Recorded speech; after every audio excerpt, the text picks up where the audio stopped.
I never had a plan to be something, but what I did do was the best I could every day. We had a great idea. We thought we could put a factory together and make shoes and put them in our own retail stores and sell them ourselves.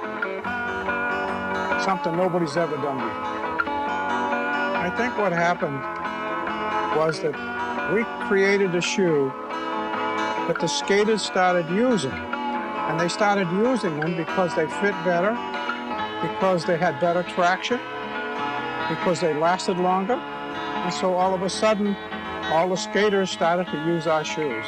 And then we became aware of the skateboarders, and pretty soon they were helping us design shoes. You know, we were like really living a crazy lifestyle. And it was very spontaneous and it was very organic, you know. And I just think the planet was a completely different place. It was really, really different as far as like we had no leashes, we had no helmets, we weren't sponsored. We were amateur skateboarders and definitely amateur surfers that wanted to be like, you know, the hot shots. We were following our mentors at that time, and they all wore Vans. They all wore deck shoes, you know. We didn't want to wear Pro Keds, we didn't want to wear Converse, we wanted to wear Vans, and that's how it started for us. Well, I think when the Dogtown era kicked in, we were all wearing Vans. That was part of our uniform. We didn't even wear like a specialized skate shoe or anything. We wore the generic blue, white trim, just basic Vans, you know. A lot of times, people are afraid to kind of step out there. My dad worked for a shoe company for 20 years and decided to step out and try, you know, his own thing. And it took a year for my dad and his partners to take, and everything that he had in his life, you know, was at that point he invested into buying machinery and building our own factory. Our #1 store always was our Lakewood store, our store on Del Amo and Bellflower.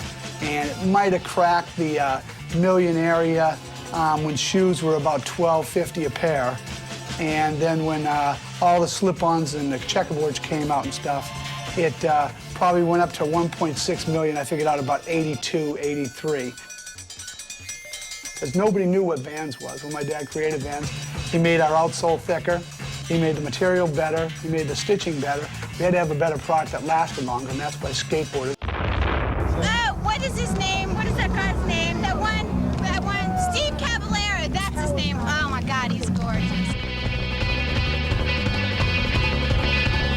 They've done an awesome job, you know, keeping that whole mentality and keeping that whole thought pattern of just changing, going with the change and not being afraid to try new things. It was kind of interesting because we'd always watch what kids are doing. You would notice kids sitting there and taking the pen and drawing on the bottom of their shoe. They'd draw a line and then they'd put marks and then they'd color it all in. So we noticed that, decided to make a print of it, and that's where the black and white checkerboard came out. So I grew up with Jeff Spicoli, like, that's, are you kidding me? Checkerboards, like all of that. That was Steve Stedham when I was a kid. I used to skate the Del Mar Skate Ranch, and I'd see that guy, and like, he had checkerboard. That was like huge. That was my skull! The younger guys that were coming up skating, they were skating my shoe, but they were actually cutting it like in half. And they were wearing them low cut because they didn't want to wear a high top anymore. And I thought, why don't we just cut the shoe in half and call it the half cab?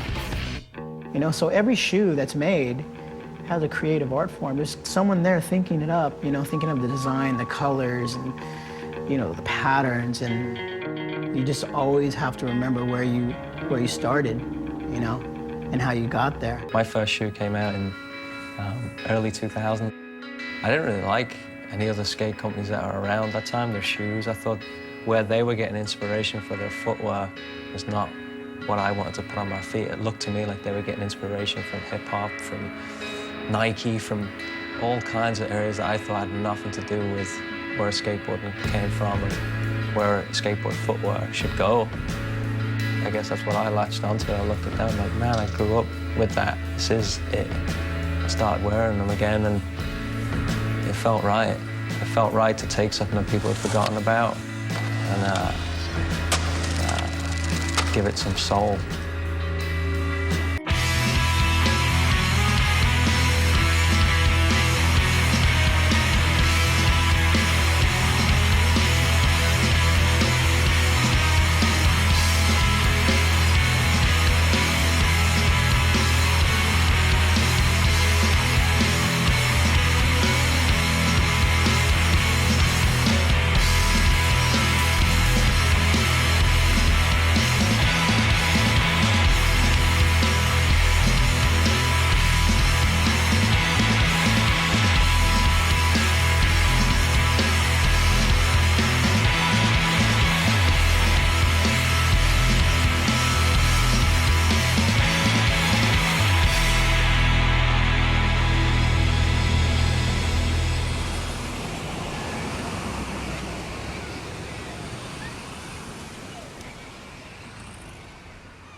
Proceed.